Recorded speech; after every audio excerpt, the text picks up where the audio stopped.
नमस्कार, आप देख रहे हैं खबर 12। मैं हूं आपके साथ ऋतु तिवारी। पोखरियाल बुलेटिन की शुरुआत अमरोहा की खबर के साथ करेंगे, जहां पर नौगावा सदाता में उड़ रही आचार संहिता की धज्जियां। नगर पंचायत क्षेत्र में लग रहे नेताओं के बैनर पोस्टर। अधिसूचना के 3 दिन बाद भी नहीं जागा अधिकारी, तो सड़कों और घरों से नहीं उतारे गए बैनर पोस्टर। चुनाव आयोग के आदेशों को कर रहे हैं हवा हवाई। तो अमरोहा के नौगावा सादात कस्बे का ये पूरा मामला है। तो किस तरह से सादात कस्बे में बैनर और पोस्टर अभी भी लगे हुए हैं। लगातार अधिकारियों को निर्देश भी दिए गए हैं कि बैनर पोस्टर को हटवाया जाए, चूंकि आचार संहिता लग चुकी है।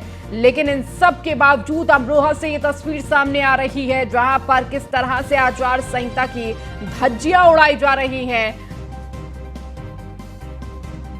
और अधिक बातचीत करने के लिए अमरोहा से संवाददाता मोहम्मद माजिद हमारे साथ जुड़ चुके हैं। माजिद, लगातार किस तरह से आचार संहिता का उल्लंघन देखने को मिल रहा है?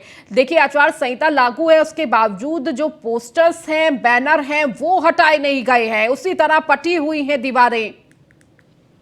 देखिए, मैं बता दूं, ये पूरा मामला अमरोहा जनपद के नौगावा सादात नगर पंचायत का है, जहां अधिसूचना जारी होने के बाद डीएम ने लगातार आदेश किए हैं कि तमाम होर्डिंग पोस्टर उतार दिए जाएं। लेकिन नौगावा सादात जो नगर पंचायत है, वहां पर तमाम होर्डिंग पोस्टर लगे हुए हैं। आदर्श आचार संहिता का मजाक बनाया जा रहा है। साफ तौर से देखा जा सकता है जिस तरह से होर्डिंग और पोस्टर लगे हुए हैं, उसके बावजूद अमरोहा जिला प्रशासन की आंखें मूंदी हुई हैं और वो हटाए नहीं गए अभी तक। साफ तौर से आप तस्वीरों में देख सकते हैं कि किस तरह से होर्डिंग पोस्टर लगे हुए हैं और डीएम लगातार अपने दावे कर रहे हैं कि तमाम जिले में जिस तरह से आदर्श आचार संहिता लगने के बाद तमाम उनको होर्डिंग पोस्टर को हटा दिया गया है। लेकिन नौगावा सादात में इसका पूरी तरह से मजाक बनाया जा रहा है। जी ठीक है, बहुत शुक्रिया माजिद इस जानकारी को देने के लिए। अब खबर श्रावस्ती से, जहां पर निकाय चुनाव को लेकर आबकारी विभाग की बड़ी कार्रवाई। श्रावस्ती में निकाय चुनाव को लेकर जिलाधिकारी ने निर्देश सख्त दिए हैं। निकाय चुनाव में अवैध शराब को रोकने के लिए चलाया गया अभियान। तो आबकारी विभाग की टीम ने भारी संख्या में अवैध शराब बरामद किया है। तो आबकारी टीम ने दबिश के दौरान 50 लीटर अवैध शराब बरामद किया। आबकारी अधिनियम के अंतर्गत 3 अभियुक्तों पर मुकदमा पंजीकृत किया गया है। तो नगर निकाय चुनाव नजदीक है और इस चुनाव को देखते हुए जहां एक तरफ लगातार दिशा निर्देश दिए जा रहे हैं, किसी भी तरीके से अवैध शराब हो या फिर पैसे हो, उनको लेकर लगातार जिस तरह से मामले सामने आते हैं चुनावी दौरान, तो वहीं अवैध शराब की बरामदगी हुई है। तो आबकारी विभाग की ये बड़ी कार्रवाई देखने को मिली है। श्रावस्ती में निकाय चुनाव को लेकर जिलाधिकारी ने सख्त निर्देश दिए थे, किसी भी तरह से कोई अवैध शराब का वितरण नहीं होना चाहिए। निकाय चुनाव में अवैध शराब को रोक लगाने के लिए यह अभियान चलाया गया है। और ज्यादा जानकारी के साथ श्रावस्ती संवाददाता दुर्गेश शुक्ला हमारे साथ जुड़ चुके हैं। दुर्गेश, क्या जानकारी मिल रही है? आबकारी विभाग को बड़ी कामयाबी, लगातार कहीं ना कहीं पैनी नजर रखी जा रही है। जी बिल्कुल, आपको बता दें, श्रावस्ती जनपद में नगर निकाय चुनाव को देखते हुए जिलाधिकारी के सख्त निर्देश पर लगातार आबकारी विभाग की टीम लगातार दबिश दे रही है अवैध शराब के खिलाफ। तो वहीं श्रावस्ती जनपद में आबकारी विभाग की टीम ने मुखबिर के सूचना पर दबिश दी, जिसमें 48 लीटर अवैध शराब आबकारी विभाग की टीम ने बरामद किया। आज श्रावस्ती जनपद में जिलाधिकारी के सख्त तेवर नजर दिखाई दे रहे हैं। नगर निकाय चुनाव को लेकर चाहे अवैध तस्करी हो, चाहे नगर निकाय चुनाव को लेकर पालन लोगों को कराना हो, श्रावस्ती जनपद में नगर निकाय चुनाव को लेकर जिला प्रशासन पूरी तरीके से सशक्त नजर दिखाई दे रहा है, जिसके चलते आबकारी विभाग की बड़ी कार्रवाई देखने को मिली है।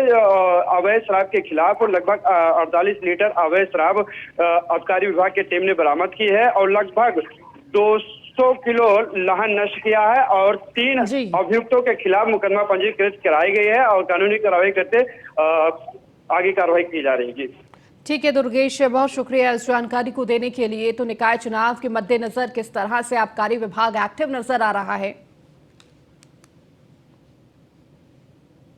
अमरोहा में दोबारा टिकट मिलने की खुशी में जुलूस निकालकर चुनाव आचार संहिता और कोविड गाइडलाइन का उल्लंघन करने के मामले में एमपी एमएलए कोच ने विधायक महेंद्र सिंह खड़गवंशी समेत 6 भाजपाइयों को कोर्ट में 4 घंटे की न्यायिक हिरासत में रखा।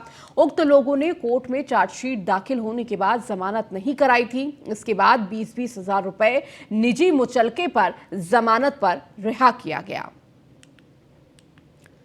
2022 का ये मामला था जहां पर किस तरह से कोविड गाइडलाइन का उल्लंघन किया गया, इसके साथ ही साथ आचार संहिता का उल्लंघन हुआ था, जिसके बाद एमपी एमएलए कोर्ट ने यह सजा सुनाई। सिद्धार्थनगर में निकाय चुनाव को लेकर पूर्व बेसिक शिक्षा मंत्री सतीश द्विवेदी में से हमारे संवाददाता सद्दाम खान ने खास बातचीत की है, जहां सतीश द्विवेदी ने निकाय चुनाव में बीजेपी प्रत्याशियों के 700 से ज्यादा सीटें जीतने का दावा किया है। उन्होंने इसके लिए बीजेपी की केंद्र और प्रदेश सरकार द्वारा किए गए जनहित के कार्यों को खास वजह बताया है। साथ ही सतीश द्विवेदी ने अतीक के मसले पर भी कहा, अतीक का अब तक कानून के साथ देंगे तब तक उन्हें कोई खतरा नहीं है। और क्या कुछ कहा है आपको सुनाते हैं। उत्तर प्रदेश में निकाय चुनाव का बिगुल बज गया। इसी पर बातचीत करने के लिए हमारे साथ मौजूद है पूर्व शिक्षा मंत्री सतीश द्विवेदी जी। सर, उत्तर प्रदेश में निकाय चुनाव होने हैं, आपकी पार्टी की क्या तैयारी है, कितनी सीटें इस बार जीतेंगी? देखिए, भारतीय जनता पार्टी कार्यकर्ता आधारित पार्टी है। पूरे 5 वर्ष लगातार काम करती है, कोई चुनाव या ना रहे या ना रहे, हम हमेशा तैयार रहते हैं। बहुत दिनों से हमारी तैयारी पूरी है। बीच में थोड़ा व्यवधान पड़ा था, इसलिए चुनाव टला। भारतीय जनता पार्टी पूरी तरह से तैयार है और 700 से अधिक जो नगर निकायों चुनाव हैं, उसमें से अधिकांश सीटों पर भाजपा जीतेगी। जनपद सिद्धार्थनगर के भी सभी सीटों पर भाजपा जीतने की स्थिति में है, क्योंकि पिछले 9 साल में हमारी केंद्र की सरकार ने, पिछले 6 साल में उत्तर प्रदेश की सरकार ने, ये मोदी योगी की डबल इंजन सरकार ने शहरों में आवास के लिए, शौचालय के लिए, सड़क के लिए, बिजली के लिए, विवाह भवन के लिए, अन्य तमाम नगरीय सुविधाओं के लिए जो काम किया है, उन सभी कामों के प्रति प्रसन्न होकर जनता का आशीर्वाद मिलेगा। माफिया अतीक अहमद को गुजरात के साबरमती से नई प्रयागराज लाया जा रहा, वो कह रहा मेरी पेशी जो है वीडियो कॉन्फ्रेंस से भी हो सकती थी। उत्तर प्रदेश पुलिस की नीयत ठीक नहीं लग रही, मेरी हत्या कराना चाहती है। पिछली बार भी साबरमती से लाया गया प्रयागराज और आपने देखा पूरी सुरक्षित यात्रा हुई। इतना तो किसी को मानकर चलना चाहिए कि उत्तर प्रदेश में योगी सरकार के समय में कानून का राज है और कोई भी व्यक्ति अपने को असुरक्षित महसूस ना करे। अगर वो शांति से आएंगे तो सरकार पूरी सुरक्षा से उनको लाएगी, ले जाएगी, उनको डरने की जरूरत नहीं। बिल्कुल, ये थे पूर्व बेसिक शिक्षा मंत्री सतीश द्विवेदी, जिन्होंने बताया कि उत्तर प्रदेश के निकाय चुनाव में भाजपा की जो सरकार है वो 700 से अधिक सीटें जीतेगी। Saddam Khan, news one India, Siddharthnagar. Lucknow में सुभाषपा अध्यक्ष ओपी राजभर से हमारी संवाददाता ने खास बातचीत की है। इस दौरान ओपी राजभर ने अतीक अहमद के सवाल पर कहा कि अतीक अहमद गलत बोल रहे हैं, कोर्ट के आदेश पर उनको लाया जा रहा है। अगर ऐसी कोई बात होती तो पहली बार में ही गाड़ी पलट जाती। बढ़ेंगे, बात उत्तर प्रदेश की करेंगे, जहां पर लखनऊ के चरदा क्षेत्र में पटाखा फैक्ट्री में धमाका होने से 4 लोग गंभीर रूप से घायल हो गए हैं। बताया जा रहा है कि थाने से कुछ ही दूरी पर यह पटाखा फैक्ट्री में विस्फोट की घटना हुई है। फिलहाल मौके पर पहुंची पुलिस ने फैक्ट्री सील कर दिया है।